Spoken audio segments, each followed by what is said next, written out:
Sir నవ్వొద్దు sir నా సమస్య గురించి చెప్తే. ఏమన్నారమ్మా? నవ్వొద్దు అన్నారా? మీరు చెప్తే నవ్వుతారేమో అని కొంచెం భయంగా ఉంది. అస్సలు లేదు. మా వారు ఎలా అంటే ఒక గురువు గారిని నమ్ముకొని చేసే తన పిచ్చి పనుల వల్ల ఇన్ని రోజులు ఒక 12 సంవత్సరాలు అవుతుంది మేడం పెళ్ళయి. అప్పటి నుంచి భరిస్తూనే ఉన్నాను. కానీ ఇప్పుడు రీసెంట్ గా ఒక పెద్ద ప్రాబ్లం తీసుకొచ్చి పెట్టారు. దాని వల్ల అసలు ఆ ఒక్క ప్రాబ్లం ఇన్ని రోజులు భరించిన దానికంటే ఈ ప్రాబ్లమే చాలా ఎక్కువ అవుతుంది నాకు. అంటే గురువు గారు అంటే ఎవరమ్మా? స్కూల్ టీచరా ఏంటి? ఎలాంటి గురువు? ఆధ్యాత్మిక గురువు అంటే తను ఒక జాతకాల పిచ్చి అన్నమాట. ఆయనకి బాగా జాతకాన్ని నమ్ముతారు. ఎలా అంటే పొద్దున్న లేవగానే ఏ వైపు లేవాలి, పడుకునేటప్పుడు ఏ వైపు పడుకోవాలి, తినేటప్పుడు ఈ రోజు ఈ గ్రహం ఇటు ఉందంట, ఇటు కూర్చొని తినాలి. అట్లా గురువు గారు ఏది చెప్తే ఆ జాతకంలో ఏది ఉంటే అది ప్రతిదీ నేనేది చెప్పినా ఆయన కాల్ చేసి మా భార్య ఇట్లా అంటుంది చెయ్యొచ్చా గురువు గారు అని ఆయనని అడిగి చెప్తారు. నేను అడిగింది నాకు చెప్పరు, ఆయనకి అడిగి మళ్ళీ ఆయన ఓకే అంటేనే చెప్తారు. కానీ నేను చెప్పిన దానికి దేనికి అసలు ఏది ఒప్పుకోరు. ప్రతి విషయం భార్య భర్తల విషయం కూడా ఆయనకే చెప్తారు. కానీ రీసెంట్ గా ఏం చేశారంటే గురువు గారు చెప్పారంట ఎక్కడో కేరళలో ఏదో వస్తుంది 9 నెలలు మీరు ప్రతిరోజు లాటరీ టికెట్ తీసుకుంటే మీకు మంచిగా ధనయోగం పడుతుంది అని చెప్తే 20,000 ప్రతి నెల దానికే ఖర్చు చేస్తున్నారండి. అసలు ఏం చెప్పాలి ఈయన పిచ్చికి నాకు అర్థం కావట్లేదు. పిల్లలు ఉన్నారా? 2 పిల్లలు, 3 పిల్లలు మేడం. 2 అని ఎందుకన్నానంటే ఫస్ట్ పెద్ద పాప పుట్టినప్పుడు తన జాతకం బాగోలేదు, మీ దగ్గర ఉండకూడదు అని గురుగారు చెప్పారని నాకు ఇష్టం లేకపోయినా ఒప్పించి మరి మా పిన్ని వాళ్ళకు దత్తత ఇప్పించారు మేడం. ఎంత అంటే తట్టుకోలేకపోతున్నాను. కానీ ఏం చేయలేకపోయాను. అప్పుడు నేను ఎంత చెప్పినా నా మాట వినిపించుకోలేదు. గురువుగారు ఇదే మాట ఆయన చెప్పారంట. ఆ పాప మన ఇంట్లో పెరుగుతూ ఉంటే మనకి ప్రాబ్లం వస్తుందని చెప్పి దత్తత ఇప్పించేశారు. అయినా భరించా నేను. కానీ మళ్ళీ బాబు పాప ఇప్పుడు పిల్లలు చదువుకుంటున్నారు, చదువులకి తిండికి కష్టం అవుతుంది. అయినా భరిస్తున్నా. నెలకి 20,000 లాటరీ టికెట్లకి పెడుతున్నారు. అది కాకుండా ఇప్పుడు వచ్చిన సమస్య మీకు ఇప్పుడు ఫోన్ చేయడానికి ముఖ్యమైన కారణం ఏంటంటే 12 సంవత్సరాల నుంచి అసలు నాకు ఒక డౌట్ వచ్చింది. మీ జాతకాలు తెండి అని గురుగారు అన్నారంట. అంటే ఆ గురువు గారి దగ్గరికి మా జాతకాలు తీసుకెళ్తే అందులో ఏదో దోషం ఉంది, ఏదో షష్టాష్టకాలు ఏదో చెప్పారంట. ఆయన అన్నారంట మీ భార్య భర్తలు మీరు అంత ఫ్యామిలీ ఇంకా బాగా ఎదగాలి, డబ్బు బాగా సంపాదించాలి అని అంటే ఒకటి చెప్తాను అని చెప్పి ఏంటండి అని అడిగితే ఇంకో గురుగారు చెప్పారు ఇంకొక అమ్మాయిని తీసుకెళ్తే ఆ అమ్మాయి మనతో పాటు కలిసిమెలిసి ఉంటే మనం సంతోషంగా ఉంటామంట. అమ్మాయి అంటే ఎవరండి అంటే ఒక ఆవిడంట. అంటే ఇంటికి ఇంకొక ఆవిడని తీసుకొచ్చుకుంటారంట. తను ఆవిడ ఇంటికి తీసుకొచ్చిన తర్వాతనంట ఆవిడతో నేను సంతోషంగా ఉంటే ఇంట్లో సంతోషం రెట్టింపు అవుతుందంట. ఆమెతో నేను గొడవ పడితే ఇంకా గొడవలు ఎక్కువ అవుతాయంట. అది కూడా చెప్తున్నారు. ఎలా సార్ నేను ఎలా ఇంకొక ఆవిడని తీసుకొస్తే నేను ఎట్లా సంతోషంగా ఉంటే ఈ విషయాన్ని నేను ఎలా భరించాలో నాకు అర్థం కావట్లేదు. ఆయన ఎట్లా ఒప్పించాలో కూడా నాకు అర్థం కావట్లేదు. అసలు ఎట్లా ఒప్పుకుంటారు సార్ ఒక భార్య? ఇన్ని రోజులు ఎన్ని భరించారు సార్. మా పుట్టింటికి వెళ్ళడానికి కూడా తూర్పు దిక్కున పుట్టిల్లు ఉంది. తూర్పు దిక్కుని ఇద్దరు చెయ్యకూడదు అని గురువు గారు చెప్పారని పుట్టింటికి కూడా నన్ను వెళ్ళనివ్వరు. వెళ్తే నాతో పాటే వస్తారు, 1 hour మాత్రమే అక్కడ ఉండనిస్తారు. ఆ తర్వాత మళ్ళీ వెంటనే తనతో పాటు తీసుకొస్తారు. అక్కడ ఉంటే నిద్ర చేయకూడదంట తూర్పు సైడ్. వీక్లీ 2 times గురువు గారిని ఇంటికి తీసుకొస్తారు. పాదాభిషేకాలు చేయడము, అతనికి 1016 ఇవ్వడము. Weekly 2 times. ఎక్కేయండి సార్, ఇంకెంత మిగులుతుందో మాకు.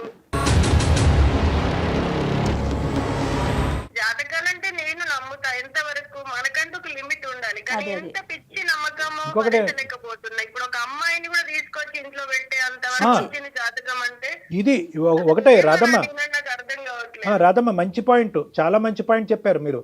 ఏంటంటే కనుక ఏ స్థాయి వరకు మీ భర్త ఈ విధంగా తలాడిస్తే కనుక ఈరోజు ఒక ఆధ్యాత్మిక గురువు వచ్చి నీ ఇంట్లో వేరే ఆడదాన్ని తెచ్చుకో, నీ భార్య పక్కన కూర్చోపెట్టుకో, వాళ్ళిద్దరు అక్కచెల్లులాగా తోడ్బుట్టుల్లా ఉంటారు, వాళ్ళిద్దరితో నువ్వు సంసారం చేసి ఆనందించు, అప్పుడు మీ జీవితంలో మీ కుటుంబంలో ఉన్న సంతోషం సుఖం 10 రెట్లు అవుతాయని ఏ ఆధ్యాత్మిక గురువు మాత్రం చెప్తాడమ్మా? ఇక్కడ ప్రాబ్లం ఏమొచ్చిందంటే ఏదో కొంత వరకు వ్యతిరేకత చూపెట్టినా కానీ ఎక్కువ శాతం నువ్వు డబ్బులు పోగొట్టుకున్నా పెద్ద ఖండించలేదు. అమ్మ పుట్టింటికి వెళ్ళొద్దు అని అన్నా కూడా గురుగారు చెప్పారు కాబట్టి, తూర్పు దిక్కున పుట్టిల్లు ఉంది కాబట్టి అక్కడికి వెళ్ళి నిద్ర చేయకూడదు అంటే అక్కడ గంటే ఉండి వెనక్కి వచ్చినా కూడా నువ్వేమీ ఖండించలేదు.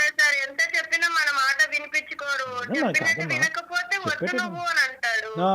ఆ యాంగిల్ వరకు వచ్చిందా? బెదిరించటం ఏం చేయాలో అర్థం కాని సిచ్యువేషన్ సార్ నాది. చెప్పండి. ఇటు మీ అత్తగారు వాళ్ళకి తెలుసా అండి? నా కూతుర్ని వేరే వాళ్ళకి దత్తత ఇస్తా అన్నప్పుడు కూడా నేను ఎంత తల్లిలానో అతనికి నేను ఎక్స్ప్లెయిన్ చేసి నా భర్త అర్థం చేసుకోలేదు. పరిస్థితిలో ఉన్నానో మీకు అర్థమయ్యే లేదమ్మా. ఇలాంటి వాటికి వస్తే కనుక నిజంగా తెగేంత వరకు వస్తే కనుక తెగేంత వరకు మీరు తీసుకొచ్చినా కూడా తప్పు లేదమ్మా.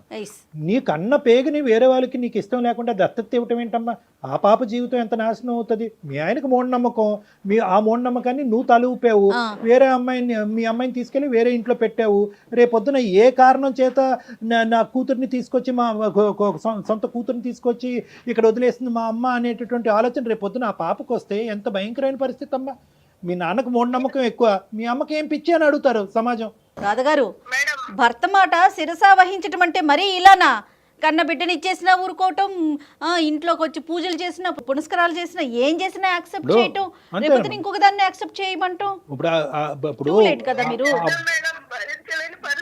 ఏం భరించటం అమ్మా? ఎందుకు భరించాలి? మా భరించటం కాదు తల్లి, కట్టబెట్టడం భరించటం మీ తల్లిదండ్రులు చేసినటువంటి ఇవన్నీ పక్కన పెట్టండి. ఇక్కడ మీరు పోరాడాలి. ఇక్కడ మీ బదులు మేము ఎలా పోరాడతాం? మీకు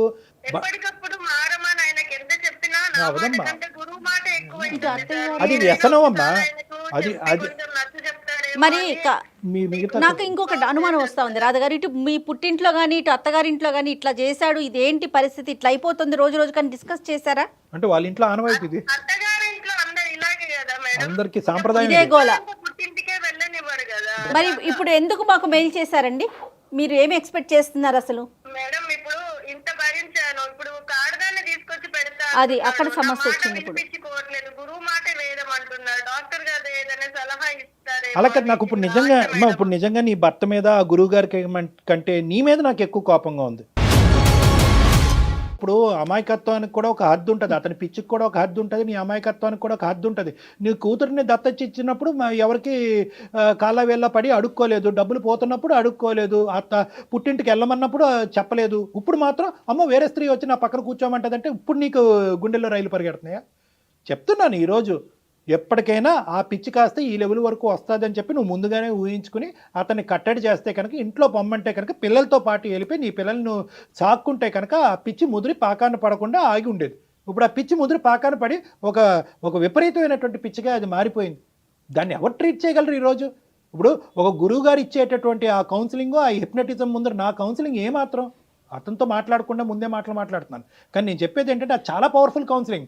ఆవిడ చుట్టూనే ముడిపడి ఉంది చూడండి. ఇప్పుడు ఏంటంటే కూతుర్ని ఇచ్చేయటం తల్లిగా ఈవిడ ఒప్పుకోవాలి, ఇంట్లో డబ్బులు పోవటం ఈవిడే ఒప్పుకోవాలి, పుట్టింటికి వెళ్ళకపోవటం ఈవిడే ఒప్పుకోవాలి, ఈ రోజు వేరే స్త్రీని రాబట్టుకోవటం, అందులో ఇంకా శాడిజం చూడండి. పక్కన ఆవిడ కూర్చోపెట్టుకోవాలంటే ఈవిడ నవ్వుతూ ఆవిడని రిసీవ్ చేసుకోవాలంటే యాక్సెప్ట్ చేయాలి. సో ఇవన్నీ కూడా ఏంటంటే ఎక్కడో భరిస్తేనేమో ఇలా పీక్ స్టేజ్ వరకు భరించేస్తున్నారు, లేదంటే చిన్న చిన్న విషయాలకే తిరగబడిపోతున్నారు. ప్రెజెంట్ మనం అవే చూస్తున్నాం కళ్యాణ్ గారు, అలా మారిపోయింది. మరి ఇప్పుడు ఏం చేద్దామమ్మా? డాక్టర్ గారితో ఒకసారి మాట్లాడిద్దామంటారా? మేడం ఒక్కసారి మాట్లాడిస్తే నువ్వు 10 ఏళ్ల నుంచి ఆయన్ని పెంచి పోషించి వింటారేమో అని చిన్న ఆశ మేడం. సరే నీ ఆశ అడియాస అవ్వకూడదు అనేటటువంటి ఆలోచనతోనే మేము మాట్లాడటానికి ఇష్టపడుతున్నాం. కానీ ఇక్కడ ఏంటంటే అతని సైడ్ తప్పు ఉంటే కనుక నీ సైడ్ కూడా ఉంది అనేది ఒకసారి నీలాంటి ఆడవాళ్ళు ఎవరైనా ఉంటే కనుక ఇప్పటికైనా కళ్ళు తెరుచుకుని ముందుకెళ్ళండి అని చెప్పడం. అంతే. ఈ రోజు ఇది చేయమనేటువంటి నీ భర్త రేపొద్దున నిన్ను ఏదన్నా చేయమంటాడు. ఆ విధమైనటువంటి గురువులు కూడా చరిత్రలో ఉన్నారు. నీ భార్యని నా దగ్గరికి తీసుకొచ్చి నాతో పాటు XYZ చేయించు, అప్పుడు నీ జీవితం సుఖంగా ఉంటుంది అని చెప్పినటువంటి గురువులు కూడా ఉన్నారు. ఆ XYZ ఏంటి అన్నది నీకు ఇప్పటికే అర్థమై ఉంటుంది, నా నోటి అంటే నేను చెప్పను. కాబట్టి ఇక్కడ ఉంటూ ఏదో గొప్ప వ్యక్తిలాగా నువ్వు ఏదో త్యాగమూర్తిలాగా అనుకోవద్దు. నీ పిల్లలు ఏం నేర్చుకుంటున్నారు, మీ జీవితాలు అయిపోయినాయి, మీ పిల్లలు ఏం నేర్చుకుంటున్నారు అన్నది కూడా ఒకసారి ఆలోచించవలసినటువంటి అవసరం ఉంది. 99.9% నీ భర్తను మార్చడానికి ప్రయత్నం చేస్తాం, కాని పక్షంలో నువ్వు మారాలి. ఎస్, నువ్వు ఎలాంటి నిర్ణయం అయినా తీసుకోవటానికి రెడీగా ఉండాలి. సరే సరే, మరి ఒకసారి ఆయనకి కనెక్ట్ చేస్తారా? డాక్టర్ గారు మాట్లాడే ప్రయత్నం చేద్దాము. ఏం పేరమ్మా అతని పేరు? శర్మ అండి. శర్మ గారు. సరే ఇవ్వండి అమ్మా. పక్కన ఉన్నారా, కలపాలా? ఉన్నారు సార్, పూజలు చేస్తున్నారు లోపల. గురువు గారు చెప్పారంటే ఈ టైంకి పూజలు చేయాలని చెప్పి లోపల చేస్తున్నారు. పిలుస్తాను సార్ ఒకసారి. ఇవ్వండి అమ్మా. పూజా భగ్నం అంటాడేమో. ఒక్క నిమిషం సార్. ఒక్కసారి మీరు మన అందమైన జీవితం ప్రోగ్రామ్ ఉంది కదా, ఒకసారి కాల్ చేశాను. డాక్టర్ గారితో మీరు ఒకసారి మాట్లాడండి. ఒకసారి మాట్లాడండి. ఒక్కసారి మాట్లాడండి. హలో శర్మ గారు నమస్తే అండి. నమస్కారం సార్. నమస్తే నమస్తే నమస్తే. నేను ఇక్కడ అందమైన జీవితం నుంచి డాక్టర్ కళ్యాణ్ చక్రవర్తి అండి. చెప్పండి సార్. సార్ నమస్తే నమస్తే. ఏదైనా కార్యక్రమంలో ఉన్నట్టున్నారు, మేమేమన్నా అది ఇబ్బంది పెట్టామా? అదేం లేదు సార్, పూజ చేసుకుంటున్నాం సార్. చిన్నది గురువు గారు చిన్నది తంత్రం చెప్పారా, చేసుకుంటున్నాం సార్. కాదు, ఇప్పుడు మధ్యాహ్నం 12:30 అయింది, ఇప్పుడు పూజ అయింది సార్. అవును సార్, కొంచెం తంత్రం ఉంటుంది సార్. 12 తర్వాత ఒక తంత్రం ఉంటుంది సార్. 12 ముందు ఒక మంత్రం ఉంటుంది సార్. మంత్రం తంత్రం. సరే, ఇవన్నీ అంటే లైఫ్ బాగుంటుందని చెప్పారు, అందుకే చేసుకుంటున్నాం సార్. బాగుందా సార్ మీ లైఫ్? బాగుంది సార్, ఉన్నాను సార్. 20,000 ఏమొచ్చి లాటరీ టికెట్లు కొని 15,000తో జీవితాన్ని గడిపేసేటటువంటి ఒక మధ్యతరగతి కుటుంబం బాగుందా? లైఫ్ బాగుందా సార్? అది సార్ మీరు పొరపాటు పడుతున్నారు సార్. అది లిమిటెడ్ పీరియడ్ సార్. అది ఒక 6 నెలలు గురుగారు చెప్పారు. ఉచ్చ స్థితిలో మీకు ధనయోగం ఉంది ఈ 6 నెలల్లో. ఈ 6 నెలలు మీరు ట్రై చేయండి. కష్టపడింది ఏది రాదు కదా సార్. కూర్చుంటే ఏమైనా వస్తుంది చెప్పండి. ఒక 2 నిమిషాలు మీకు కొంటేనే కదా సార్ వచ్చేది. ఏమో సార్, ఏమో నాకు ఈ సబ్జెక్ట్ రాదు సార్. కాదు, ఈ మహిమలు ఏంటో చెప్పండి. మీ గురువు గారు మహిమలు ఏంటో మాకు చెప్తే రేపొద్దున మా ఇంటికి కూడా పిలిపించుకుని మేము కూడా పూజలు చేస్తూ 1000 లేదంటే 1,116 సమర్పించుకుంటాం. ఆ గురువు గారి మహిమలు ఏంటో మాకు చెప్పండి సార్. మంచి జరుగుతుంది సార్. ఎలా నమ్మారు మీరు అంటున్నారు కదా. చిన్న ఎగ్జాంపుల్ చెప్తాను సార్. చెప్పండి శర్మ గారు. నేను 10th క్లాస్ చదివిన రోజు సార్ ఎగ్జామ్ రాసి వచ్చాను. గురువారి దగ్గరికి వెళ్ళాను సార్. వెళ్ళి నేను బాగా రాసిన గురువు గారు, నాకు దగ్గర 80% వస్తుందని చెప్పాను. లేదు, నువ్వు ఈ పరీక్షలో క్యారెక్టర్ తప్పుతా ఉన్నాయి సార్. నేను నమ్మలేదు సార్. మొదట నేను చూస్తే నాకు రిజల్ట్స్ వచ్చిన తర్వాత నేను సబ్జెక్ట్ పోయాను, ఒకటి ఫెయిల్ అయిపోయాను. షాక్ నాకు. అప్పటి నుంచి కొంచెం స్టార్ట్ అయింది సార్. ఇంకొక ఎగ్జాంపుల్ చెప్తాను సార్. నేను ఏంటంటే మా చిన్నాన్న గారు ఉన్నారు, ఆయన చాలా చౌకగా వస్తూనే స్థలం కొనడానికి వెళ్ళారు. ఆయన గురువు గారు ఏం చెప్పారంటే, నా స్థలం కొంటే మీ చిన్నాన్న గారికి అపశకనం జరుగుతుంది, జాగ్రత్త అన్నారు. కానీ మా చిన్నాన్న గారు వినలేదు సార్. తక్కువ రేటుకి వస్తుందని చెప్పేసి ఎక్కువ రేటు అమ్ముకోవచ్చని చెప్పి రిజిస్ట్రేషన్ అయిపోయింది. కారులో కూర్చున్నాడు. ఇంటికి వచ్చే లోపల యాక్సిడెంట్ అయింది సార్. కాలు ఇరిగిపోయింది సార్. ఇప్పుడు కూడా ఆయన కర్ర పట్టుకుని తిరుగుతుంటారు సార్. మళ్ళీ ఇవన్నీ కళ్ళ ముందు ఇన్ని సాక్ష్యాలు ఉన్నప్పుడు సార్ నమ్మాలి కదా సార్. చెప్పండి సార్. ఇవేనండి బెస్ట్ ఎగ్జాంపుల్స్. ఇంకా ఉంటాయి. అవును సార్, అవును సార్, అవును మేడం. చాలా బాగున్నాయి. అంటే మీ గురువు గారు ఇప్పటి వరకు చెప్పింది ఏదైతే ఉందో అది అదే విధంగా తూచా తప్పకుండా అన్ని జరిగిపోయినాయి. అవును సార్, అవును సార్, అవును సార్. జరగనివంటూ ఏమీ లేదు. జరగనివంటూ అతను చెప్పి జరగనిదంటూ ఏదీ లేదు. ఒకటో రెండు ఉంటాయి సార్. కాదు, మరి అతను దేవుడి తర్వాత దేవుడు అయితే కనుక అవి కూడా జరిగి ఉండాలి కదా. గ్రహ తప్పిదా ఉంటుంది సార్. ఏదో పొరపాటుని చెప్పింటారు ఆ టైంకి, మనం కూడా క్షమించాలి సార్. అంటే కండిషన్స్ అప్లై అని అంటారా మీ గురువు గారు చెప్పినప్పుడు? అవును sir, conditions apply sir, compulsory. సరే, ఇప్పుడు ఇదేంటి సార్, ఈ దరిద్రం ఏంటి సార్? మీరు లాటరీ టికెట్లు కొనుక్కోండి, ఏదో మీ సావు మీరు సావండి, తప్పుగా అనుకోకండి. నాకు చాలా కోపం వస్తుంది. ఈ రోజు ఇంకో స్త్రీని ఇంట్లోకి తెచ్చుకుని పెట్టుకో, ఆవిడతో పాటు మీ భార్య సుఖంగా ఉండేటట్టు చూసుకో, అప్పుడు నీ గ్రహాలు తిరుగుతే నీ జీవితం బాగుపడుతుంది అంటాడు ఏంటండి? ఏమండి, తెప్పించుకుని కొట్టేవాళ్ళు లేక తప్పుగా అనుకోకండి. మీ గురుగారు మీకు దేవుడు అయ్యి ఉండొచ్చు, మాకు రాక్షసుడు దెయ్యం, మీ భార్య పాలిట శాపం, మీ పిల్లల పాటి దరిద్రం. మరి అండి ఏంటండి, వేరే స్త్రీని తెచ్చుకోమంటాడా? గ్రహాలు పూజలు బాగాలేదు సార్. ఏం చేయాలంట? చతుర్థంగా ఉన్నాయి సార్, గ్రహాలు చతుర్థంగా ఉన్నాయి సార్. నేను చెప్తాను అతని జాతకం, అతని గ్రహాలు కూడా బాగాలేదు, 3 భార్యలను తెచ్చుకోమనండి. మీరు కొంచెం వినాలి సార్, ప్లీజ్. ఏం మాట్లాడుతున్నారు? Non sense. అట్టుగా మా మంచి గురించి కదా మేడం అమ్మాయిని తీసుకొచ్చేది. ఎవరు మంచి? మా మంచి జరగడానికి కదా అని చెప్పేది గురువు గారు. మంచి జరగటానికా? అమ్మాయి తీసుకురమ్మన్నారు. ఇప్పుడు గ్రహస్థితులు బాగాలేవు సార్, కొంచెం బాగాలేవు. అమ్మాయి తీసుకొచ్చిన తర్వాత మొత్తం ఫ్రెండ్షిప్ అయిపోతాయి మొత్తం అన్ని గ్రహాలని కలిసి. ఆ విధంగా గురువు గారు ఆ విధంగా చెప్పారు. ఇప్పుడు మిత్రత్వంగా ఉన్నాయి. అమ్మాయి తీసుకొని కాలు పెడుతూనే మొత్తం మిత్రత్వం అయిపోయి మీకు హ్యాపీగా ఉంటారు, చాలా సంతోషంగా ఉంటారు. మీకు రావాల్సిన డబ్బు, ధనం, జీవనం అన్ని సర్వం వస్తాయి మీకు అని క్లియర్ గా చెప్పారు గురువు గారు. తప్పేం సార్ అది పాటిస్తే? సరే, నేను చెప్తున్నాను ఒకటి ఖచ్చితంగా జరుగుతుంది. నేను స్టాంప్ పేపర్ మీద రాసిస్తాను. ఇంకొక 2 సంవత్సరాలు తిరక్క ముందే మీ గురువు గారు మీ భార్యకి ఇంకో మగాడిని తీసుకురమ్మంటారు. తీసుకొస్తారా? అదేంటండి ఏ రాయండి సార్ తల పగలు కొట్టుకోవటానికి? మీ గ్రహాలు అలా మీ గ్రహాలు తిరగటానికి ఇంట్లో ఒక స్త్రీయే కాదు, నీ భార్యకి ఇంకో మొగుడిని కూడా తీసుకురా, నీతో పాటు మీ ఇద్దరు కలిపి ఆ అమ్మాయిని సంతోష పెట్టండి, సుఖ పెట్టండి అని గురువు గారు చెప్తాడు. తీసుకొస్తారా? మీకు అనుకూలమైనవి చెప్తారా మీ గురువు గారు? ఆ సంతోషం అనేటటువంటి భ్రమలో అతను పూజలు చేస్తున్నాడు, ఈవిడ పక్క గదిలో ఏడుస్తుంది. అది జీవితం 10 సంవత్సరాల పాటు జరిగేది ఇది. ఏం మాట్లాడతారు సార్ మీరు? చెప్పండి. మాట తర్వాత ఏడుస్తుంది సార్. తన నైజం సార్ అది.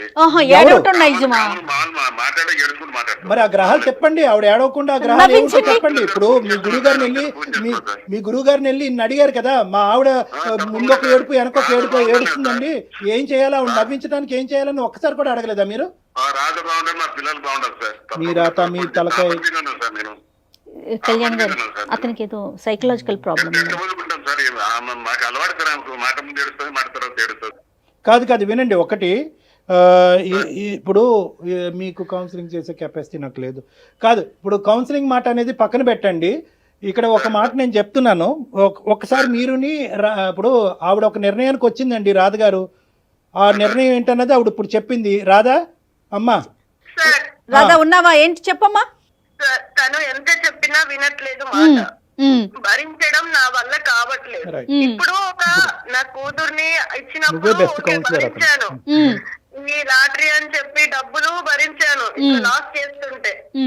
ఇప్పుడు ఒక ఆడదాన్ని తీసుకొచ్చాడు, తీసుకొస్తా అంటున్నాడు, రేపు ఖచ్చితంగా తీసుకొస్తాడు, తప్పదు, ఇంకా తీసుకొస్తాడు, అప్పుడు భరించాలి. కానీ అది చూడండి, నా మంచికి ఒక ఆడదాన్ని తీసుకొస్తున్నాడు. కానీ ఇప్పుడు మన సార్ అన్నారు ఒక మాట, ఇంకొక మగాన్ని కూడా తీసుకొస్తే ఆ ఆలోచన నాకు ఈయన అన్న తర్వాత వచ్చింది. మేబీ చెప్పలేము, రేపు ఇంకో ఆడదాని దగ్గరికి, ఇంకొక మొగాడి దగ్గరికి నిన్ను పంపిస్తే ఇంకా బాగుంటుంది మన లైఫ్. 1 కోటి కాదు 2 కోట్లు వస్తాయి అన్న పంపిస్తాడు తను. నీ మానసిక పరిస్థితి అలాగే ఉంది. అలాగే ఇప్పుడు నా పిల్లలు నాకు ముఖ్యం మేడం. గురువు గారు చెప్పరు అట్లా. నా పిల్లలు నాకు ముఖ్యం. ఇంకా తను మారరు అని నాకు ఒకటి అర్థమవుతుంది. ఈ మెంటల్ టెన్షన్ ని నేను భరించలేకపోతున్నా రోజు రోజు. నా పిల్లల భవిష్యత్తు బాగుండాలి అనుకుంటే నేను తినతో ఉండాలనుకోవట్లేదు మేడం. ఇంకా శర్మ గారు వింటున్నారా? నా కూతుర్ను కూడా తెచ్చుకొని నా 3 పిల్లలతో నేను నా తల్లిదండ్రి తూర్పు వైపుకున్న వాళ్ళ దగ్గరికి వెళ్ళొద్దు అన్నాడు కదా, అక్కడికి వెళ్ళి బ్రతుకుతాను మేడం. అక్కడికి వెళ్ళి బ్రతుకుతాను. ఏం చెప్పాలో అర్థం కావట్లేదు తల్లి. మేమందరం అక్కడ సంతోషంగా ఉంటాం. కాదు, నువ్వు ఎందుకు ఇనీషియల్ గా చెప్తున్నప్పుడే, స్టార్టింగ్ చేస్తున్నప్పుడే దయచేసి నవ్వద్దు అని అన్నావు. ఇప్పుడు అర్థం అవుతుందమ్మా మాకు. నిజంగా ఒక పక్క నుంచి బాధతో మేము కుమిలిపోతున్నా కూడా ఇంకొక పక్క నుంచి నవ్వు ఆగట్లేదు మాకు. అంటే నిజం సార్, నా జీవితము చూసి 10 మంది కాదు 1000 మంది తెలుసుకొని ఆడవాళ్ళు ఇప్పటికైనా బుద్ధి తెచ్చుకోవాలి. ఆమె ఇది స్థాయి దాటిపోయింది, మాటకు విలువిచ్చేటటువంటి స్థాయి నుంచి ఇంకో లెవెల్కి వెళ్ళిపోయింది. ఒకే ఒక చిన్న దీపం ఏంటంటే కనుక, శర్మ గారు ఉన్నారా లైన్లో? శర్మ గారు, మీ మాటలో ఓకే, మీ ప్రవర్తనలో విచిత్రమైనటువంటి తత్వం కానీ, భయంకరమైనటువంటి తత్వం కానీ, ఇంకో విధంగా ఇవన్నీ మాకు కనిపించినా కూడా ఎక్కడో మీ మాటలో ఆ కఠినత్వం లేదు, మీ యొక్క వ్యవహారంలో మరీ అంత భయంకరమైనది లేదు. ఇక్కడ ఏదో మీకు తెలియకుండానే జరుగుతుందేమో, ఇది ఏమన్నా ఒక సైకలాజికల్ డిసార్డర్ ఏమో అనేటటువంటిది నాకు బలంగా అనిపిస్తుంది. అంటే మనకు కడుపు నొప్పి వస్తే గ్యాస్ట్రోఎంట్రాలజిస్ట్ దగ్గరికి వెళ్తాము, గుండె నొప్పి వస్తే కార్డియాలజిస్ట్ దగ్గరికి వెళ్తాం. కొన్ని సందర్భాల్లో మనం తీసుకునేటటువంటి నిర్ణయాల వల్ల మన జీవితంలో సంతోషం సుఖం ఉందో లేదో తెలియదు, కానీ మనం అందరూ మన చుట్టుపక్కల ఉండేటటువంటి వాళ్ళందరూ ఏడుస్తున్నారు అంటే కనుక మన నిర్ణయంలో ఏదో లోపం ఉంది, మన ఆలోచనలో లోపం ఉంది, మన పరిస్థితిలో ఏదో లోపం ఉంది, ఇది ఒక డాక్టర్ దగ్గరికి వెళ్ళి క్లారిఫై చేసుకోవాలని అనుకుంటారు, ఆ వ్యక్తే సైకియాట్రిస్ట్. సో ఈ రోజు నేను ఆ స్థానంలో నిలబడ్డా, నేను ఆ స్థానంలో ఉన్నా. మీ భవిష్యత్తు దృష్ట్యా, మీ భార్య భవిష్యత్తు, ఈ కుటుంబం పిల్లల భవిష్యత్తు దృష్ట్యా ఒక్కసారి నేను చెప్పినటువంటి మాటలు ఆలోచించండి. బహుశా మీరు డైరెక్ట్గా వచ్చి నా ఎదురుగుంటా కూర్చుంటే వాస్తవానికి ఇక్కడ ఏంటి ఆ ప్రాబ్లం అనేది నేను ఇంకా వివరంగా చెప్పగలను మీకు. నెంబర్ 1. నెంబర్ 2 ఏంటంటే, నా మాట వినండి. ఈ నమ్మకం అనేటటువంటిది నమ్మకం కాస్త మూఢనమ్మకం అయ్యి, మూఢనమ్మకం కాస్త పిచ్చి నమ్మకం అయ్యి, పిచ్చి నమ్మకం కాస్త ఈరోజు జీవితాల్ని ప్రాణాలని తీసేటటువంటి పొజిషన్కి వచ్చింది అంటే కనుక దీన్ని వాడేటటువంటి పదం దురదృష్టం కొద్దీ పిచ్చి అని అంటారు. దీన్ని మెంటల్ హెల్త్ ప్రాబ్లం అంటారు. కాదు వినండి, ఒక్క నిమిషం. సరే, పిచ్చి అనేటటువంటి పదం ఇష్టానుసారం వాడుతున్నారు కాబట్టి అందరికీ కోపం రావచ్చు. ఇది ఒక ఇమోషనల్ డిసార్డర్. నా మాట వినండి. ఒక్క 2 నిమిషాలు నా మాట వినండి. నా మాట తప్పైతే కనుక నేను మీరు ఏది చెప్తే ఆ విధంగానే నేను చేస్తా. నా మాట విని మీరు నా దగ్గరకు వస్తే కనుక నేను చెప్పేటటువంటి వివరణ విని ఏ విధంగా మీరు ఇలా మలుపు తిప్పబడ్డారు, ఏ విధంగా మీ ఆలోచన శైలి మారిపోయింది, దానికి నేను చెప్పేటటువంటి ఆలోచన శైలికి మార్చేటటువంటి ఒక మెడిసిన్ అనేది ఉంది. ఆ మెడిసిన్ వాడదాం. ఒక నెల 15 రోజులు వాడండి. నా మాట వినండి. తప్ప ఒప్ప అనేటటువంటిది పక్కన పెడదాం. మీరు దేవుణ్ణి నమ్ముకున్నారు, నేను దేవుణ్ణి నమ్ముకున్నాను. ఆ దేవుడే నిర్ణయిస్తాడు ఒక 45 రోజుల తర్వాత ఏం జరుగుతుంది అనేది.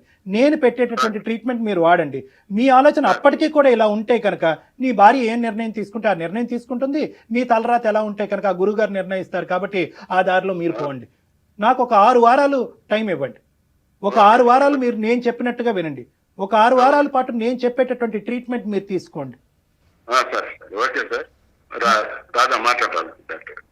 అతను ఓకే అని అధికారంగా చెప్పాడు. అర్థం కాలేదు నాకు. అమ్మ రాధా, ఏమంటున్నారమ్మా అతను? అంటే అతను ఫేస్ కనిపించట్లేదు కదా, ఎటకారంగా చెప్పాడా లేదంటే యాక్సెప్ట్ చేశారా? వెటకారమే. గురువు గారు తప్ప ఆయన కళ్ళకి ఎవ్వరు కనిపించరు సార్. గురువు గారి మాటలు తప్ప ఎవరి మాటలు వినిపించారు. శర్మ గారు ఎటకారమా వస్తారా?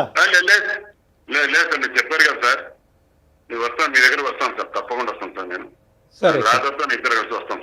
సరే ఓకే రాదమ్మా, ఒక్క నిమిషం. ఈ ఒక్క ఆఖరి ప్రయత్నం చేద్దాం. నా నమ్మకం నాది. ఇలాంటి మూఢనమ్మకాలు, ఇటువంటి పిచ్చితనాన్ని తీయడానికి ట్రీట్మెంట్ ఉంది, మందుల పరంగా ట్రీట్మెంట్ ఖచ్చితంగా ఉంది. ఆ ప్రయత్నం ఒకసారి మనం చేద్దాము. అతను వస్తా అంటున్నాడు కాబట్టి. కాకపోతే ఇంత పీక్ స్టేజ్ కి వెళ్ళిన వాళ్ళు, అమ్మ రాధా మీరు పక్కనే ఉన్నారు కదా, విడిగా ఉన్నారా?